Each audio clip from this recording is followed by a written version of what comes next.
Hi folks, thanks for stopping by today. Today's video is a little bit different. Today I made a road trip to my dear friend Ken Wittman's workshop. I've known Ken for about 30 years and I'm proud to call him a dear friend. You might not know his name, but I bet you've seen his work, maybe in a ZZ Top video or even looking at a tuner that's on an acoustic guitar. He's a musician, an inventor, an instrument builder, and he's always looking to innovate. His story's interesting and I thought you guys might all enjoy hearing it. As always, please subscribe, like, and comment. Any help you can give me in growing this channel would be greatly appreciated. So for that, let's get on with it. I hope you enjoy the interview. Well, Ken, thanks for taking time to do this interview with me today. I really appreciate it. So how'd you get into building instruments? Well, thanks for having me, and interesting question. I had a 64 P bass that I bought in 1969. It was my primary bass that was stolen in the early 80s. And I didn't really have much money, raising a family and all that stuff. And I was a woodworker, carpenter anyhow, so I decided, well, I'd just build a bass. So that's what I did. Other people saw me that I had built them and became interested. So that's how I really got started building. But that wasn't really the first bass I ever built. That stolen bass, this is not it because it was stolen, but it was a 64 P bass, 4-string, and it was sunburst, and I remember sitting in a hotel room with Richard Rupert when we were touring, staying up all night sanding off the finish because we wanted natural instruments. So that bass went through a lot. I painted it a blue sparkle at one point. I converted it into a 5-string. I figured I had probably close to played 3,000 gigs on that bass before it was stolen. So when it was stolen, that's when I started building. But I had converted it to a 5-string because of the disco era and the low notes for synths. And so I added a B string. I built a bridge, and it was a very tight spacing, just like this. Now this is a Squire bass that I bought to replicate it. It was red and I didn't do anything with that, but I added the 5th string and the bridge that what I could buy. Also, when I had that bass, I had put in Seymour Duncan 1/4 pounders, and I put a mirrored pickguard on just like this. So this is pretty much what it looked like. Weighed 9 pounds, thereabouts, and I was playing in a jazz band with some older guys, and I wanted a fretless, and at that time, that would have been the early 70s, they didn't have, you couldn't buy a fretless neck. So I decided I would make one and put it on that 5-string, it was a 4-string then, but put it on that bass. And this is actually the bass, or the neck, that I built. It doesn't have a truss rod in because I didn't know how to do that. You know, I was pretty young. And I played this a lot with the jazz band and really enjoyed it, but I missed my fretted bass, so I made this body out of maple. Now this weighs almost 10 pounds. That's back when I was young and I didn't need to sleep and stuff. So that's really where I started with. This was the very first one.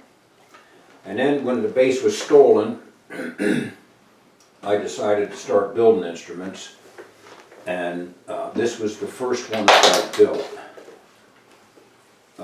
Headless stuff was, Steinberger had come out with the headless thing, so I built this bass, and this actually had the spin strap on it. I had come up with that during this period, and I didn't need the extra horn at the bottom because the strap would hold it in the perfect playing position as such. So I didn't need to have that on my leg like everybody did. So now I have full access to the instrument. There's something I also did with this that had Bartolini's in it. At the time I was acquainted with Bartolini, and they made my pickups to my specifications. So through that whole period, anything that I built had my spec pickups, and I also used Bartolini preamps. So, and something else about including in the spin strap, when I normally did the spin strap, it would replace the neck plate on a P bass or a jazz bass, and but it was only in the X and Y plane and not the Z plane. And I discovered that it felt better if I started scalloping the basses. So you can see it's tapered, it's got a contoured body that just lays on your body, it's more comfortable. It also eliminates a lot of weight. What is that wood? That's beautiful. That's zebra wood, zebrano. It's a maple neck, Macassar ebony fingerboard, and it was a neck through. I started doing these neck throughs, and I would glue the body wings, on with a taper, and that's how I could get the contour on them. So that was the first one I built, and also I had built a fretless prior to this, so this really wasn't the first one. The first one was a fretless. I had missed my fretless, and I wanted a fretless. Of course, 5 strings were in vogue, so I needed to make a 6 string. So I made a 6 string fretless. Same kind of thing.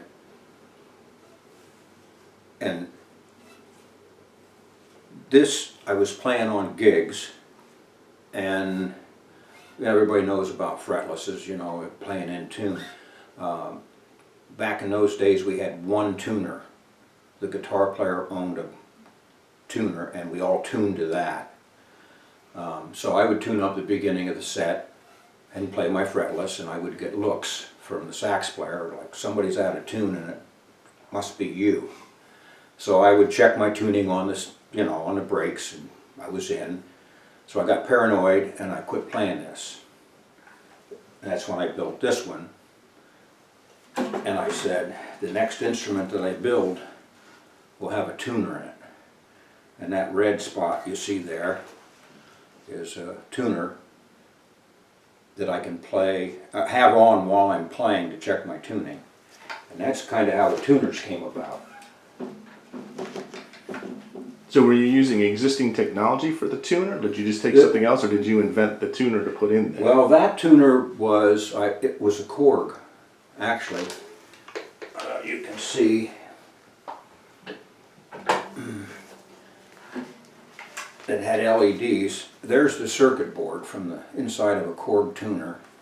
And then these are displays that used in electronic equipment that I rewired the Korg into this. It wasn't until later on that I had a chip made specifically for my use. So a lot of builders, just looking at the guitars you have, a lot of builders copy original designs, but you tend to be more innovative and creative in your designs that you create. What pushes you to innovate? Is it just necessity for something you're trying to do, or what makes you think in terms of all these different concepts? Initially when I built the replacement for the stolen one, it looked just like a P bass, 5-string P bass, because that's what I had played and I was familiar. But with the spin strap, it didn't hang quite the same as I wanted, and that's why I made this one, started making this, cutting the horn off. And actually, one of the earlier ones, the prototypes I built, even had this cut away, looked more like a Telecaster. And we were going to trade shows at that time, selling my wares, the NAMM show, Frankfurt Messe, and those kind of things. And one year when we were at the Messe, my wife said to me, she said, I know you don't need that on there, but boy, it sure looks cool, So I started putting it back on again. And really the reason the horn's on there, Leo Fender put that on there to offset the neck weight, so it would hang, wouldn't have so much neck dive. Still, almost all basses have neck dive. So that was my innovation kind of stuff. Cutting this away because I didn't need it. And just trying to make a more lightweight, snappy, clear sounding bass that was fun to play. So that's kind of how the designs came about. This one I built, and you see it's a smaller body, it's got the spin strap on it. There's a tuner LED right here, very subtle, you can't hardly see it, but this one weighs 6 pounds and 13 ounces. It's a maple body, so it's got a high C on it. And this was actually my mainstay bass after that one was stolen and I started building more. I started building my own shape and everything else. Now you see I have a horn on this one because when I would take the zebra one to show to somebody, the first thing they do is sit down and put it on their lap and it would slide off. And I'd say, no, put the strap on. I don't want to try the strap. I want to try the bass. So I ended up conforming to, you know, people's opinions, and I put the horn back on, but still have the cutaway so I can get to everything. And these were all through the 80s. I retired, in 2019, and downsized. I brought a shed in with some woodworking, and COVID hit, and I had all this time on my hands. So I started building stuff that I wanted to build, that I knew worked from all those years past, and that's kind of how the innovation comes about. Nice. Of all the instruments that you build now, of all the innovation, what are the 3 features that you're the most proud of that you've put on basses before? Well, the spin strap, it just takes all the load off of the playing arm. And we had studies done at Penn State and New York University of what actually happens when you put 10 pounds on one shoulder and hang it on there for hours. I think everybody was familiar with the Les Paul shoulder. So this goes on the opposite shoulder, comes around on the side, so you have actually some weight pressing on the rib cage, but there's no muscles there to tire. It's also balanced. It's not neck heavy, it's just right where you want it. As you go up the neck, you can move the body up. As you go down the neck, you have all this freedom of the instrument. So the spin strap would be probably the first thing. Now, what happened was I sent a whole bunch of these out to different bands. One of them being ZZ Top, they used it and as a visual, and everybody thought it was just merely a gimmick. And that really caused some issues trying to sell them as an ergonomic comfort feature. Second thing would be the tuner, the onboard tuner. I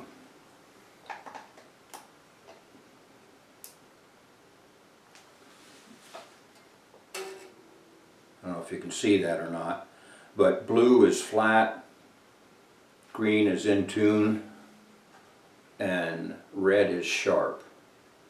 So I can tune with volume or without volume. So I would say that, and my lightweight designs. Something else I started using a lot in my designs were RMC pickups, which are piezos. I met Richard McClish, the owner, at a NAMM show back in the 80s and really liked them a lot. And so a lot of my instruments use the piezo because it's just a pure, it's a mechanical, so there's no hum, it's quiet, and it just sound really, really, really good. Before you started building basses, of like the commercial basses that were available at the time, what was your favorite design of those? Well, I had a Japanese crown bass made in Japan that I paid $60 for when I was 14. That's my first bass, and it's because of what I could afford. And I moved from that to not a Warwick, it was actually a Framus, which Warwick is. that played way better than that. But I had a friend that said, oh, if you're going to be a bass player, you have to have a P bass, because that was the thing in the 60s and the 70s. That's just what everybody had. So I bought a P bass, and that's the one that was stolen that got me started. So there we go, full circle. It's really pretty amazing that the instruments that are still around today were the same instruments from the 50s and stuff. Why do you think like musicians are so sold on those designs and are not quite as accepting of change on an instrument? Well, those instruments are played on so many recordings that so many people have heard. And so the sounds that you hear are the sounds that you hear, and you want to replicate those. And so why not get an instrument that it was played on originally? I think that's the whole thing. Also, visually, everybody's used to seeing that shape. So if you come out with some other unusual shape, even if it's more ergonomic, it's like, well, that doesn't look like a bass. Just like a stand-up bass. I mean, how impractical. You know, they go out of tune, or bulky, but yet still everybody, you know, if you want to play jazz, you've got to play upright. So I just think people are weird. Absolutely. What do you think is the most satisfying part about building your own instruments? It becomes just an extension of yourself. You know, you know what's going to happen after you do, you know, a couple hundred or 500 instruments. You really have a feel for what's going to happen, how it's going to sound, and how it's going to play. That's just the fun thing, to see it materialize and turn into something playable. I started building these in my retirement. And there's an old story about, what do you put in a barrel to make it lighter? And the answer is holes. So you see, I've taken away most of the body. This weighs 5 pounds. And it's got the RMC piezo's in it. It's also got the tuner in it, which the battery is dead. When you have all these instruments, it's hard to keep strings and batteries on them. And that's the African striped mahogany. And again, you see the spin strap. So these were what I started building. Another design I came up with was a little more traditional looking. It's still using my curve techniques and such. This one, I'm putting the pickups in from the rear, because I always thought it was silly to have such a beautiful piece of wood with 2 big black things sticking in it, or whatever. So these are rear mounted pickups with an active EQ on them, headless. This weighs 6 pounds, so much lighter, mahogany back, maple neck, ebony fingerboard, and it's a 6-string with a high C. Another design I came up with after that, what I call the lyre style, was what I call the bow bass. Now, this is not anything new. If you remember, Roland had a synth bass and a synth guitar that had a bow on it that attached to the headstock. And they said it was stabilizing for the neck. And I had one of those, of course. I've had one of everything, I think. But what I discovered was that bow was like a feedback loop. So when you play a string with this lesser body, the whole body vibrates very quickly. And that vibration comes up this bow into the headstock and back down the neck. So when you play a note, it just sustains forever. So on a fretless, you want to get that moi.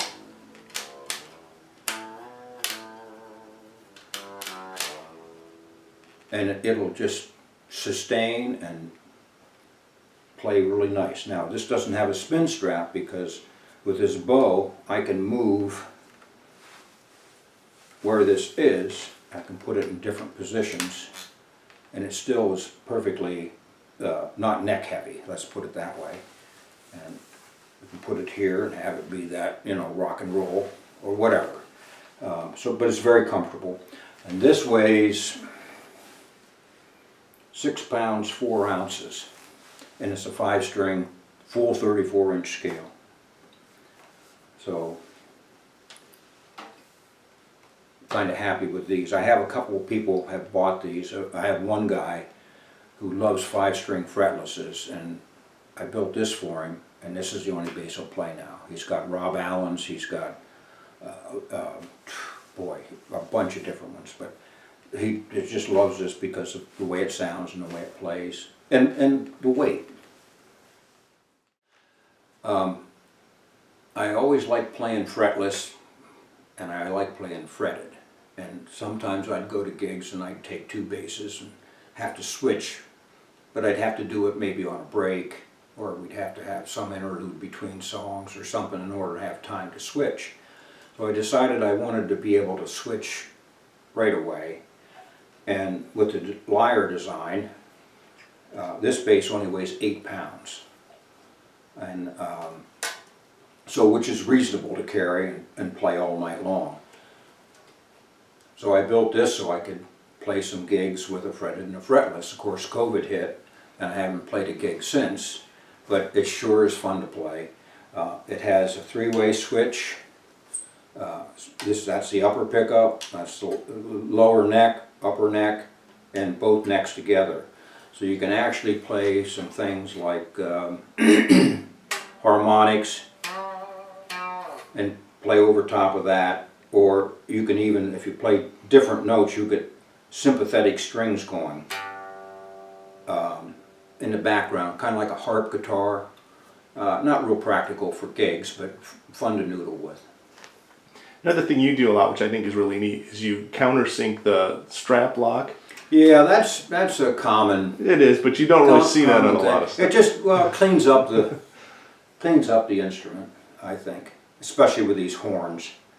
But that's like a detail that's above and beyond. Not everybody does that. No. You won't see that on a P bass. No, but the problem if you forget your strap, you can't borrow somebody else's, you know. But it's just a really clean look. Yeah, I use that on everything. But see, I was so used to not having strap, you know, with a spin strap. The strap was just attached all the time, ready to go. So I've been playing for 60 years. Started when I was 14, and been in a lot of different bands over the years, you know, rock and roll and jazz. And I played in a big band, an 18-piece big band, for 13 years. Like I said, this was my go-to bass for many years after my 64 was stolen. And I would play in the back of the band, next to the drummer, alongside of the guitar player. And for years, I played this instrument, and people would come up and once in a while and say on a gig, they'd say, "How come you got 2 guitar players?" Because people hear with their eyes. They didn't see a bass, so they didn't think there was one. They heard one, but they didn't see one, so there wasn't one. So I decided that I needed to accommodate those people. I built this bass like a cello, and I had a friend that was a violin maker, and he showed me how to graft on. This is a 100-year-old cello scroll head that I grafted on a reject jazz bass neck that I had screwed up with my markers as an experiment. And the body is cherry, and that big of a body would be very, very heavy. So, and you know me and heavy basses, so back to my old early thing about barrels and holes. I put a bunch of holes in the back to lighten it. This weighs 7 pounds 4 ounces. It also has a tuner in it. You really can't see it, but it's a little LED right there. And it has my RMC piezo's in it, and the strings actually are from an upright. So it's got a very woody sound, but it's fretted again, except for the last few frets I made it fretless, just for general purposes. With a spin strap on, because the spin strap moves, I could sit in the back of the band and play it like this, and people would see that scroll head and see this shape, and they'd come up and say, "Now that's not a normal bass, is it? And what kind of bass is that?" But at least they were saying bass. So it satisfied quite a few people. It was fun to play too. As I mentioned, I played in a lot of bands over the years. I did a lot of fill-in substitutions for guys too. I fortunately early on developed a pretty good ear, so if I could hear something, I could play it. When everybody stopped, I stopped because I didn't hear anything, so I couldn't play.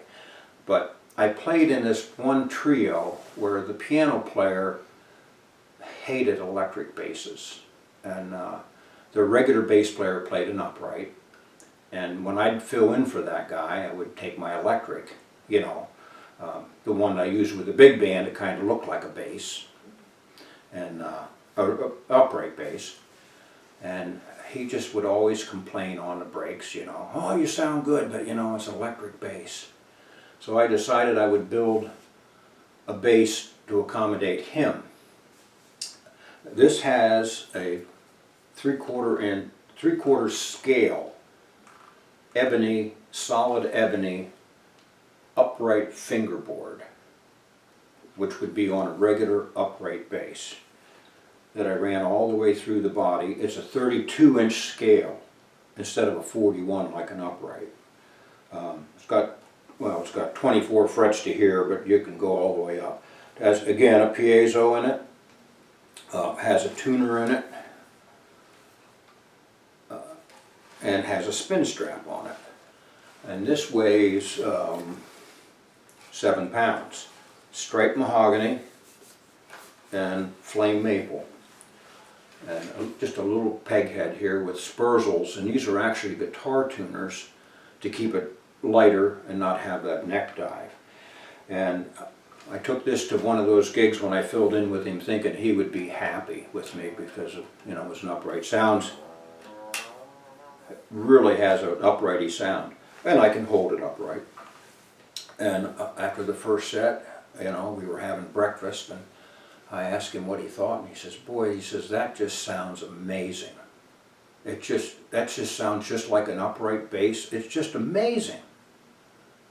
And then he said, "But it's still electric." So you can't please all the people all the time, or any of the time sometimes. This bass was one I did, again, when I was during the COVID lockdown, and I had done some of the lyre basses with the cutouts in them. And I just decided I wanted to do something different, and I had learned this technique of how to mate 2 pieces of wood together and have them match perfect. And so I decided I'd make a body that way. So we have flame maple on the bottom, and we have striped mahogany, which I just love the sound of mahogany and maple together. It's a 32-inch scale, ebony fingerboard, and you notice it has a very long horn on it. And what that does is, 12 frets there, and there's the horn. It balances on a strap just so nice. There's no neck dive to it at all. It's very, very comfortable. This is more of a traditional, just flat, you know, like a regular, most instruments are built, because it's very difficult to get this kind of detail in 4 different pieces of wood. I probably could figure it out, but this took long enough, so it cured my desire to mate stuff together. This, you see, there's no controls. Again, I like not having anything on the wood. So I came up with a circuit, active circuit, that uses 3 switches. And you have a treble switch, a bass switch, and a mid-range switch. And in the center they're flat. That way is boost, that way is cut. So I can boost the bass, cut the bass, and have any combination. I can get a mid scoop by turning the mids off, boosting the treble, boosting the bass.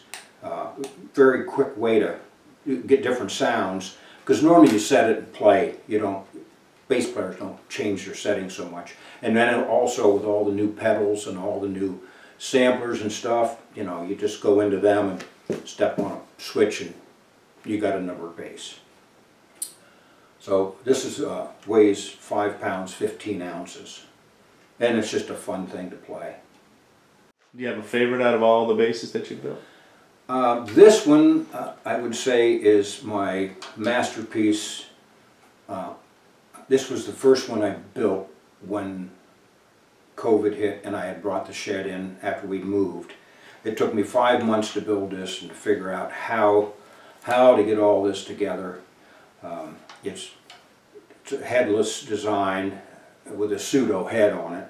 The tuners are at the back. Again, I like that nice clean look.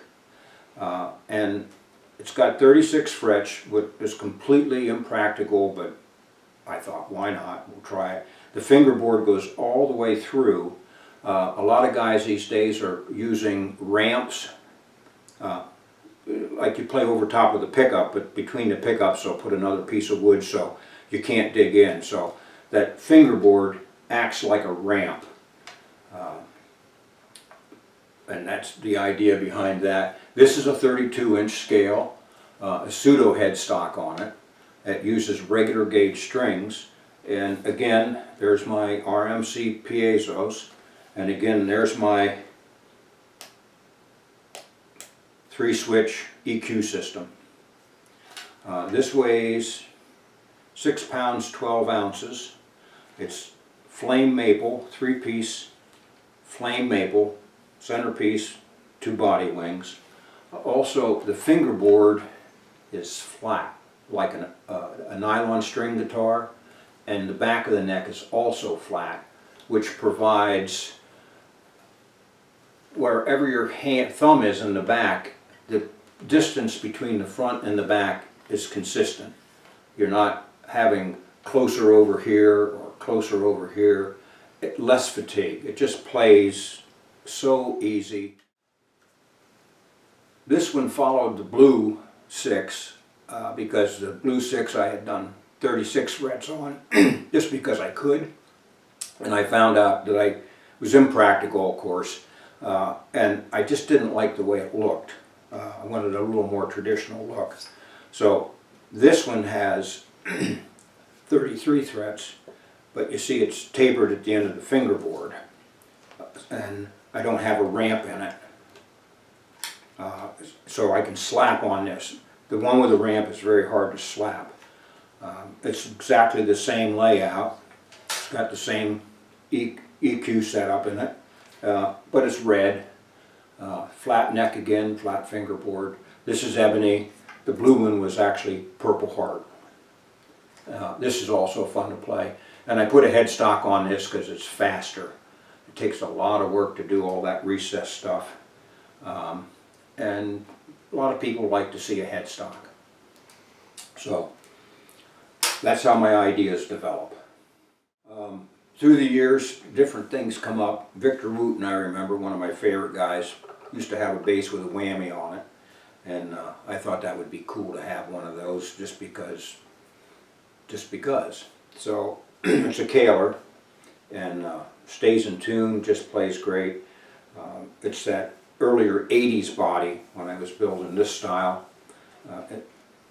Flame maple, red stain on it, spin strap on it, and this is actually like a Music Man pickup with a wooden cover on it, and I have a Music Man preamp in it.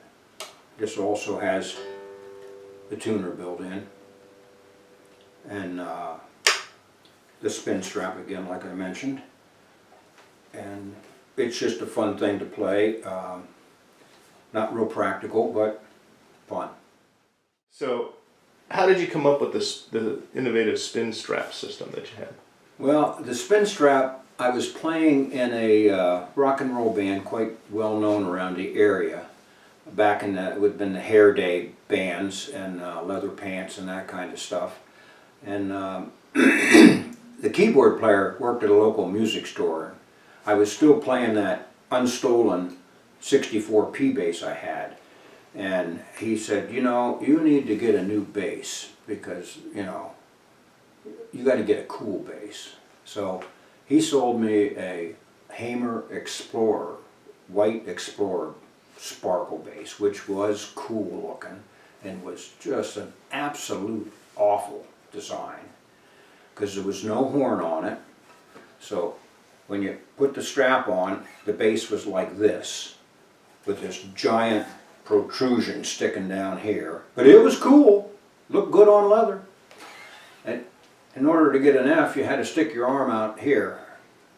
And the strap was up here, and when you would move, the strap would fall off your shoulder, and you'd have to get it back up on. And that's not cool when you're on stage. So I struggled with that and decided that I needed to do something to balance it. And that's when the spin strap started. I started experimenting with balance points of the instrument. And I found that, you know, the balance point was someplace in here, this area. And I screwed a strap lock on. It was a shallower strap lock, and hooked the strap to it, just that one spot. So it would go over my shoulder and wrap around my body. And then the bass hung more like this, and the F was down here where I could reach it. So that worked great. They had no thoughts of spinning it. I was just looking for something more comfortable and more secure. And one night I'm packing up, you know, I unplug my cable and I give it a little push and the bass drops and goes like this. And the keyboard player says, "Wow, that's cool, you should do that." So what I did was I got a little George L cable, which is little thin cables, plugged it in, wrapped it around that strap lock maybe 3 times, and I could spin it 2 times clockwise, and then I could spin it back 2 times counterclockwise, unless you had too many beers. And then it was like, how many times did I spin it? I don't know. And the next thing you know, that cable's flying all over, and that's not cool either. So I came up with a set of contacts, and that's what you see here. The plate is grounded and the brass is the center contact for the output. And I came up with a pivot arm that mounted on that and made those contacts, and the strap output was through the strap in the back, and I could plug my cable in the back. That's really how the spin strap came about. Again, necessity. And how did it end up being used by ZZ Top? I went to a trade show, the NAMM show, the first NAMM show, probably 86 or 87, to sell my spin strap. And I was in a booth next to Dean Solinsky, who was Dean Guitars. And he just thought it was the coolest thing. And he said, "Hey, you ought to send that to some guys, you know. I got a book here." And he gets his book out, Van Halen, ZZ Top, Poison. He's got everybody's names and addresses, home addresses and phone numbers. Well, back then, there was no internet, of course. So I boxed up 3 spin straps and FedEx boxes, next day, overnight air, and sent them to Van Halen, ZZ Top, a couple others. I sent out 10 packages. Within days, I got a thing back from ZZ Top saying, "Oh man, these things are going to be righteous. We're going to use them in a video." So that's how I got started. Gone to the trade show and hooking up with somebody else that had all the information. Now, did that help or hurt you market the product? Well, it actually hurt, because when I initially made it, it wasn't to spin. That just was a side thing, but that's what everybody saw because it was so visual. So when I would try to sell them at the shows, people go, "Oh, didn't ZZ Top already do that?" And then I had other guys that were dealers I would sell them to, and they would say, "You're going to order some more?" No, we're not going to order any more. We got half a dozen and we have them on our guitars. We're the local band. We don't want anybody else to have them. So it was almost like shooting myself in the foot. And then we had the studies done by Penn State and New York University about what happens to your shoulder. And we were at the Frankfurt show in Germany, and I had all this results thing, and I was wearing a lab coat. So people would come by and go, okay, what's up with the lab coat? And I'd explain what happened with the shoulder and stuff. And Germans tend to be a little more unflashy, I'll say. And so the European market just took off for me. Japan, Germany, Austria, England.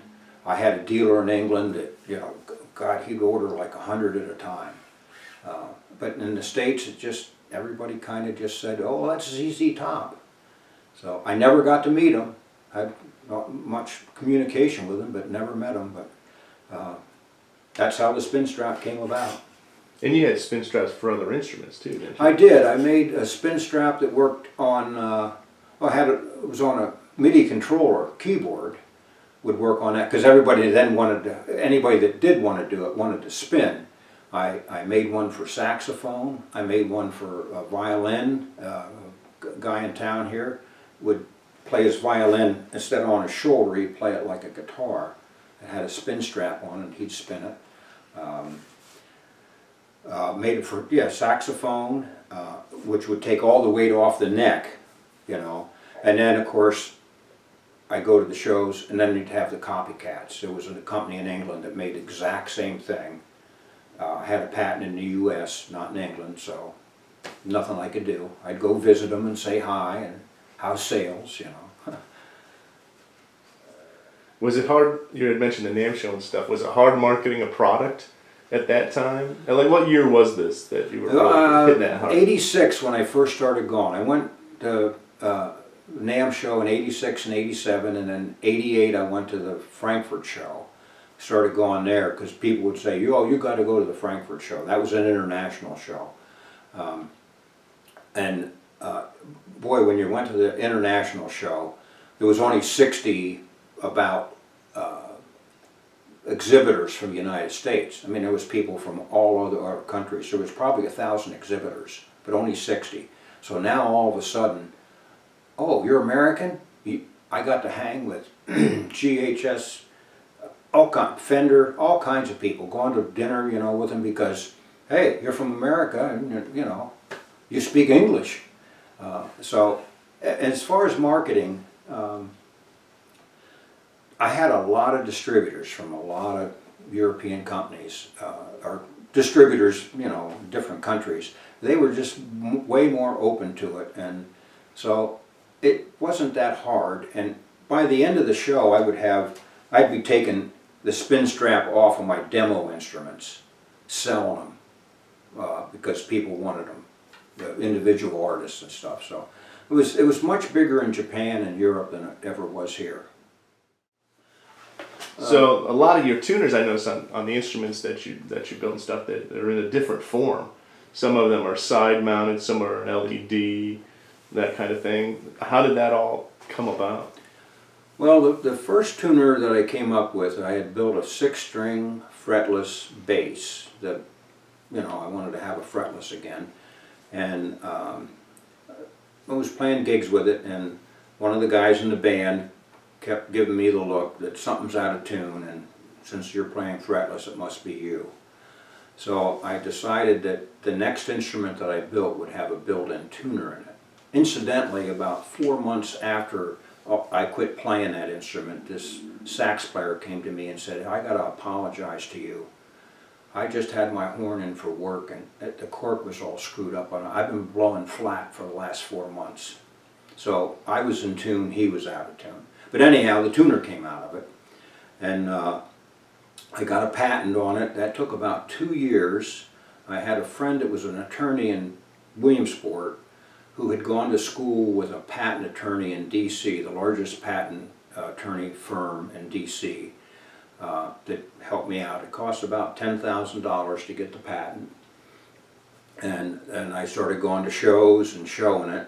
I started going to Frankfurt showing it in '88, and I stopped going to shows in 1996 because I had more customers than I could provide for anyhow. And one of the guys that I got to know real well was Larry Fishman, and I showed it to him, and he just thought it was great, but you know, he didn't really have any interest in it at that point, no use for it.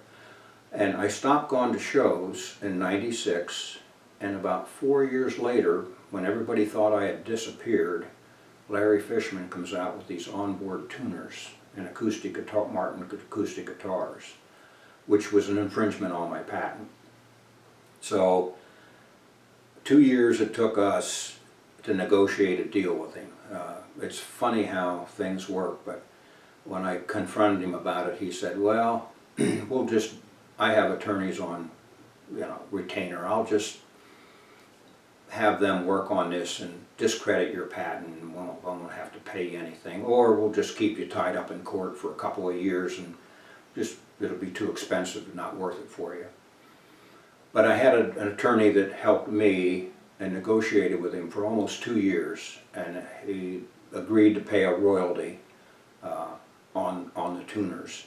So that was one of those kind of not fun things about having innovations and trying to market things.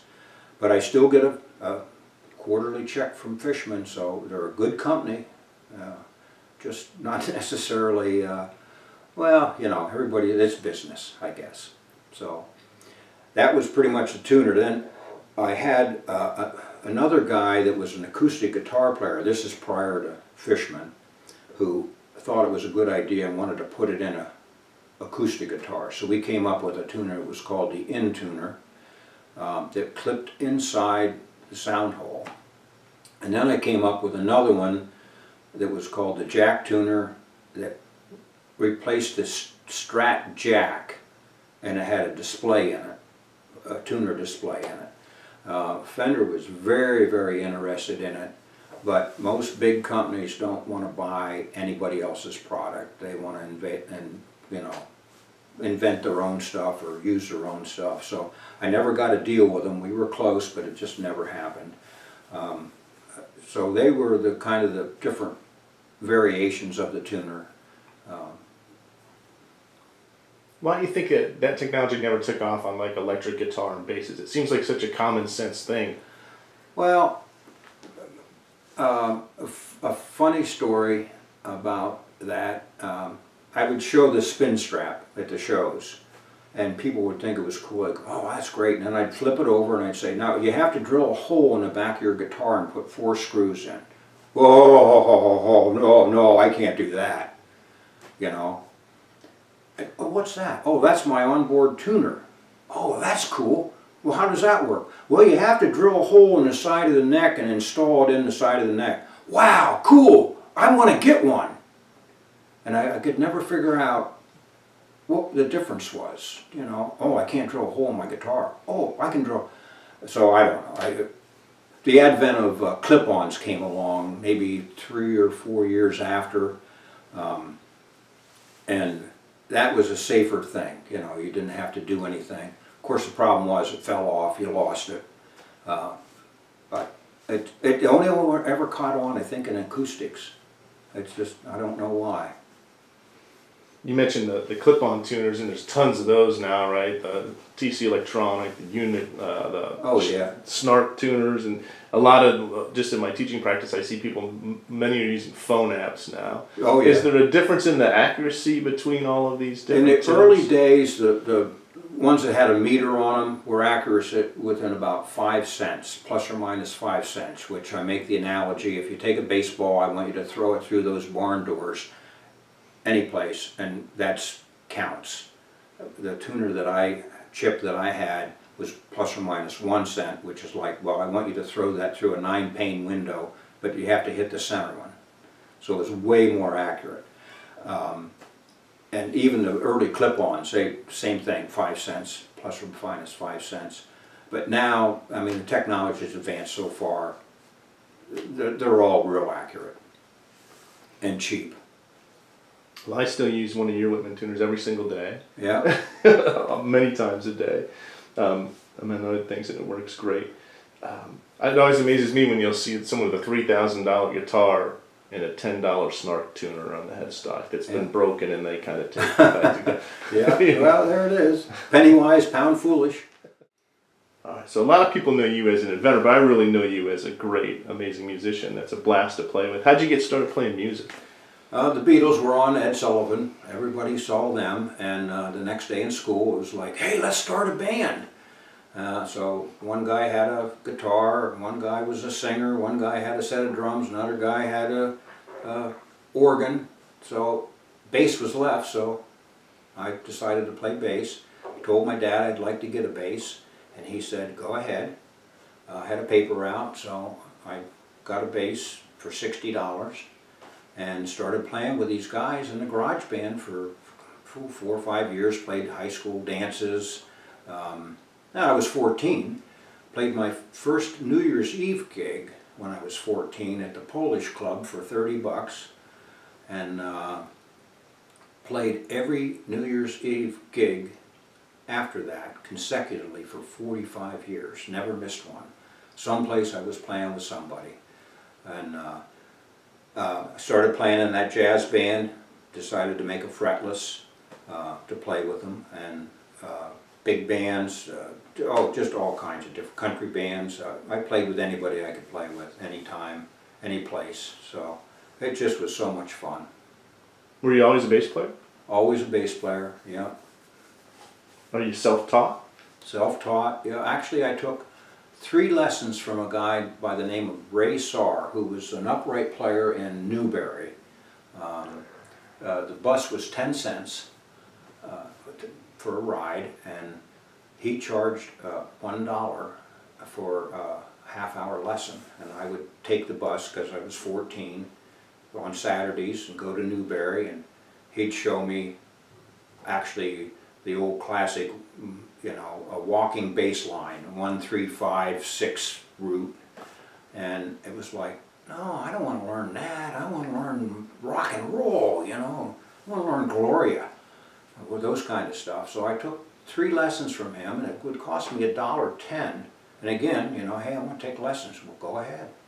But you could buy a record for 90 cents, 45, at the Capitol record store. So I took 3 lessons and decided I'd spend my money buying records, and I would learn both sides. So I got great ear training, self-taught, had no idea how any of it worked. I just could hear it and play it. What was the music scene like in the early days? Was there lots of gigs? Boy, yeah, there was. There was always a Saturday night dance at all the high schools, Loyalsock, Mentorsville. There was Williamsport, they had the Grotto, they had the Y dances, they had fire hall dances. Yeah, we worked every weekend. You know, 15, 16, 17 years, and we'd make $30 a man, which probably today would be about 200. Lots of gigs, lots of gigs. What's your favorite style to play? Jazz. How'd you get so into jazz? I had an older friend, mentor I'm going to call him, who was probably 15, 20 years older than me. He was a drummer, a well-known drummer in the area that played with all the really good musicians. You know how like the guys at Motown were all jazz musicians playing pop. So I was playing pop, and this guy brought me in rock and roll. He brought me into the jazz scene, playing these tunes I never heard, but because my ear had been developed, if somebody was playing something, I could play a bass part with them. And so he brought me in on a couple fill-ins, and the next thing you know, I'm playing full time with him on a Thursday night at a jam session at a local club in Mentorsville. We were making $50 a man. I think that had been about 1970. And we would have, sometimes 8 or 10 guys come and set in. Trumpet, banjo, you name it, saxophone, all kinds of stuff. And we would just play anything and everything. No music. We have talked a lot about, bands are all about the hang. Yeah. So of all the bands you've played with, what's your favorite band that you were ever in that just was the most fun, had the most friendships, had the most fun following, that kind of thing? That would probably be Voyage. I started playing with them, gosh, I think the early 80s, maybe the late 70s, early 80s. I played with those guys for over 25 years. Walt Streeton, Bobby Lydecker, Dick Adams, and Rick Nordstrom. And we just, we played gigs in Philly and New York, and we were all over the place, lots of weddings, and it was just, the hang was just really fun. Everybody was fun, everybody helped. You know, there was a little bit of tension sometimes, but for the most part, it was just a blast. Who are your 3 favorite bass players, and what do you like about each of them? I really like Brian Bromberg. He, bass player, producer, plays piccolo bass. He amazes me. I always really listen to him. Of course, McCartney was so lyrical, melodic. Not really like a rock and roll heavy duty player, but just a really interesting bass parts, always. I liked him. And I used to listen to a lot of Motown. I played in a band with Freddie Wright, who was a local James Brown guy. And it was funk, it was all funk. And so you want to listen to funk, you had to listen to James Brown. And I'm trying to, Bootsy Collins was one of the bass players with James. James had quite a few bass players. He was quite a hard guy to play with. You'd get fined if you played the wrong note. And same thing with Freddie. We'd play in this band with Freddie, and you know, you'd make a mistake, you'd get there late or something, you'd get fined. Who's had the biggest impact on you as a musician? Lou Feist, the drummer. What was it that made such an impact on you? He understood that music is about emotion. It's pure feeling. It's communication through feeling. And if you can't create that in somebody, you've just gone through the motions. You're not playing music. You're just regurgitating something. And you know, that's not what it's about. And so he would do stuff to me though, back in the early days, I could never figure out. He'd say, I want you to play one note, and I want you to play that note so that I think of a stream, a bubbling brook. I want you to play one note, do that. And I think, what the hell? And then he'd say, okay, now I want you to play a line that sounds like I'm in New York City in a traffic jam. And eventually I got it. What is it that you love so much about jazz? Interesting changes, you know. I mean, 1-4-5s are, you can have a lot of fun with a 1-4-5, but boy, after a while, after 60 years, it's like, man, I've been eating eggs every morning for 60 years. It's like, well, not like the first time you ate eggs. It's just jazz just has so much more fluency and improvisation. You know, that's the whole thing. If you're playing a tune and it's got to be like the record, you know, it's just, that's not as much fun as just going with the flow. Of all the gigs you played, do you have any that stick out in your mind as having interesting? I played, there's quite a few of those, but we were on a Viking cruise here, you know, 10 years ago maybe. And we were in Prague. We were staying overnight before we got on the cruise ship. And we went down to have dinner in the hotel. And there was a little trio there, a drummer, a bass player, and a piano player. And they're playing jazz. They're playing out of the real book. And this is in Prague, right? So I went up and talked to the piano player before they started. I could hear him warming up, playing, you know, like all blues or something. And I went up and talked to him. I said, hey, I'm a bass player from the United States. You know, you think I could set in? And the guy said, oh, sure, absolutely. So I thought, well, I'd just set in there. Go back and sit down, have some dinner with your wife, relax, you know, and, you know, next set or something, come on up and play. So the next set, you know, after the break, I went up and talked to him. I played the whole set. We never talked about anything. We just played. He flipped the real book open to, you know, some tune. How about this one? Okay. And we just play. There was a lady from New York City sitting in the back, that after we were done came up and said, it was so amazing that you three guys, there are three people that never met, and you're playing this stuff, and it sounds rehearsed, and it sounds perfect. The bartender also was just blown away, bringing us over drinks, you know. That was just one of the most, it was euphoric.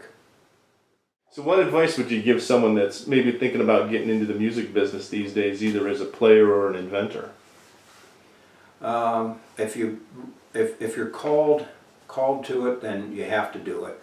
And if you're going to have to do it, you're going to have to learn it all. You have to, besides knowing scales and chords and all that stuff, you have to know all the genres. You have to know all that's gone before you, so that you can call it up on demand. But first and foremost, I think you have to have the calling. I think it's okay as a hobby to have fun, but if you really truly have the calling, then you just have to follow it. Well, man, I appreciate you taking the time to talk with us today. It's been very informative and entertaining. Thank you so much. Oh, you're welcome. Thank you.